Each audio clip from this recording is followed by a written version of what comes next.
الرحمن الرحیم۔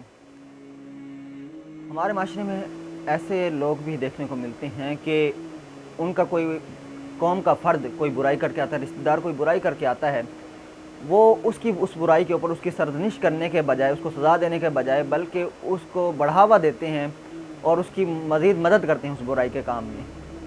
تو اس کام کو جو ہے تعصب کہتے ہیں۔ تعصب کے متعلق ایک حدیث پاک سماعت فرما لیں۔ حضرت واصلہ بن اسقر رضی اللہ تعالیٰ عنہ حدیث کے راوی ہیں، فرماتے ہیں کہ میں نے رسول اللہ کی بارگاہ میں عرض کی کہ یا رسول اللہ، تعصب کیا چیز ہے؟ رسول اللہ صلی اللہ علیہ وسلم نے ارشاد فرمایا کہ اپنی قوم کی ظلم کے اوپر مدد کرنا یہ تعصب ہے۔ تو جان لیں کہ اگر قوم والے کسی وجہ سے کسی معاملے کے اندر پھنس چکے ہیں اور وہ ایسا معاملہ ہے جو ظلم کی اور زیادتی کا نہیں ہے بلکہ ان کے اوپر ظلم ہو رہا ہے، تو ایسے معاملے کے اندر مدد کرنا تعصب نہیں، بلکہ اس کے برعکس اگر ظلم کے اوپر قوم والوں نے ظلم کیا، برائی کی، اس کے اوپر مزید اس کی تائید کرنا، مدد کرنا، یہ ظلم ہے اور اس کو تعصب کہا جاتا ہے۔ کیونکہ ظلم کے اوپر اگر جو ہے پردہ ڈال دیا جائے اور ظلم کو چھپا لیا جائے اور قوم والے کو ظلم کے اوپر مزید بڑھاوا دیا جائے، برائی کے کام کو مزید فروغ دیا جائے، تو یہ بھی برائی ہے۔ تو ایسے کاموں سے ہمیں بچنا چاہیے۔ اللہ تعالی ہم سب کو دین متین پر عمل کرنے کی توفیق عطا فرمائے۔